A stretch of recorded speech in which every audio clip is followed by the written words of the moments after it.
Evangelio de hoy, domingo 15 de septiembre del 2024.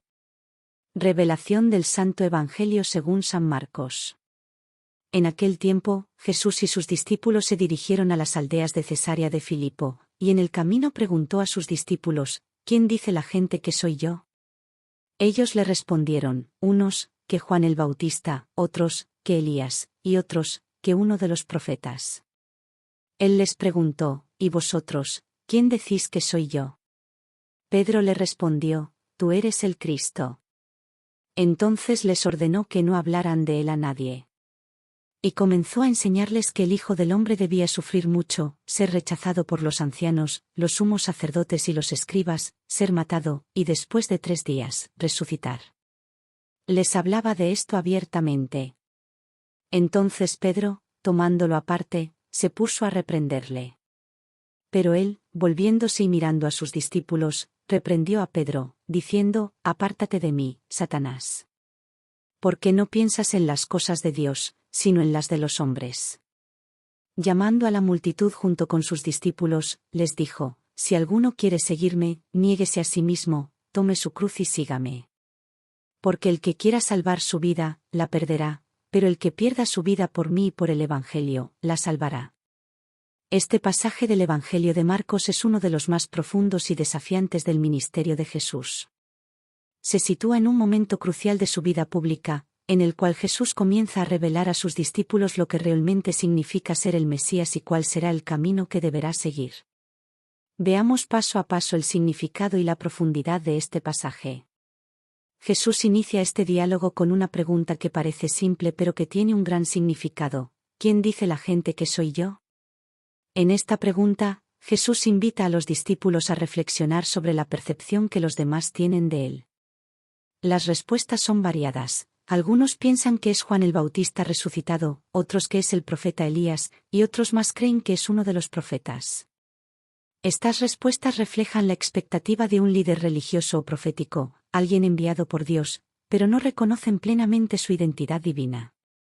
Este primer paso nos recuerda que, en la vida espiritual, es común que nuestra comprensión de Dios esté influenciada por lo que otros dicen. Es fácil quedarse en lo que la sociedad o la cultura nos enseña sobre Jesús, sin profundizar realmente en su verdadera identidad. Es un llamado a no conformarnos con lo superficial, a no reducir a Jesús a una figura histórica o a una persona extraordinaria más, sino a buscar entender quién es verdaderamente. La pregunta de Jesús se vuelve más personal cuando se dirige directamente a sus discípulos: ¿Y vosotros, quién decís que soy yo? Esta es una pregunta que todo cristiano debe enfrentar en algún momento de su vida. No se trata de lo que los demás creen, sino de lo que tú crees. Aquí Pedro toma la iniciativa y responde: Tú eres el Cristo. Esta respuesta es un momento crucial en el Evangelio. Pedro reconoce que Jesús no es solo un profeta o un líder religioso, sino el Mesías, el ungido de Dios. En este acto de fe, Pedro expresa la verdad fundamental del cristianismo: Jesús es el Hijo de Dios, el Salvador esperado. Sin embargo, a pesar de esta declaración de fe, Pedro aún no comprende completamente lo que significa ser el Cristo. Como veremos, su comprensión está marcada por las expectativas humanas, no por el plan divino. Este es un punto importante. A menudo, aunque tengamos fe en Jesús, nuestras expectativas de él están filtradas por nuestros deseos humanos, lo que nos impide ver plenamente su misión. Tras la confesión de Pedro, Jesús revela algo impactante: el Hijo del Hombre debía sufrir mucho, ser rechazado por los ancianos, los sumos sacerdotes y los escribas, ser matado, y después de 3 días, resucitar. Aquí, Jesús empieza a explicar a sus discípulos lo que realmente significa ser el Mesías. No es un líder político o militar que los liberará del dominio romano, como muchos esperaban. En cambio, será un Mesías que sufrirá, será rechazado y crucificado. Esta enseñanza es difícil de aceptar, especialmente para Pedro, que había imaginado un Mesías triunfante. Por eso Pedro, en su confusión, reprende a Jesús. Pero la respuesta de Jesús es contundente: Apártate de mí, Satanás. Porque no piensas en las cosas de Dios, sino en las de los hombres.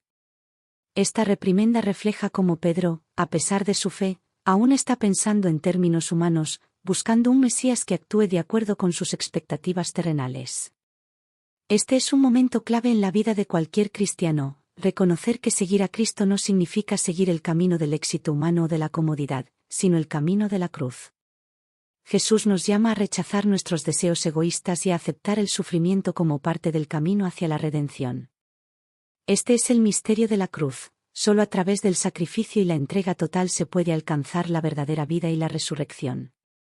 Después de este intercambio con Pedro, Jesús se dirige no solo a sus discípulos, sino a la multitud que los sigue, y declara una de las enseñanzas más desafiantes del Evangelio: si alguno quiere seguirme, niéguese a sí mismo, tome su cruz y sígame.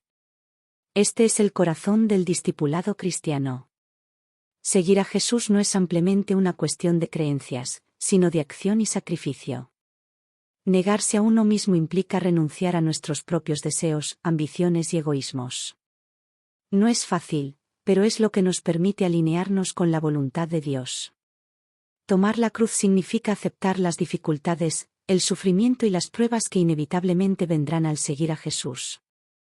La cruz no es solo un símbolo de dolor, sino también de redención y esperanza. Al cargar con nuestras cruces, participamos en el plan salvador de Dios. Finalmente, seguir a Jesús implica caminar a su lado, seguir sus pasos, incluso cuando esos pasos nos lleven al sacrificio y la muerte. Pero aquí está la paradoja del cristianismo, porque el que quiera salvar su vida, la perderá, pero el que pierda su vida por mí y por el Evangelio, la salvará. En el mundo, se nos enseña a aferrarnos a la vida, al éxito, a la seguridad. Pero Jesús nos invita a soltarlo todo, a entregarnos completamente a Él, confiando en que, al hacerlo, encontraremos la verdadera vida, una vida plena y eterna. Este pasaje nos desafía a vivir una fe profunda y comprometida. No basta con reconocer a Jesús como el Cristo de manera intelectual o emocional. Jesús nos pide que lo sigamos en el camino de la cruz, que aceptemos el sufrimiento como parte del plan de Dios, y que estemos dispuestos a perder todo por amor a Él. Oremos. Señor Jesús, hoy me llamas a seguirte en el camino de la cruz. Sé que este camino no es fácil, pero confío en tu amor y en tu promesa de vida eterna. Ayúdame a negarme a mí mismo, a renunciar a mis deseos egoístas y a tomar mi cruz cada día con fe y esperanza. Que en los momentos de sufrimiento y prueba, pueda mirar a ti, el Mesías crucificado, y encontrar fortaleza en tu ejemplo. Te entrego mi vida, sabiendo que solo al perderla por amor a ti, encontraré la verdadera vida. Amén.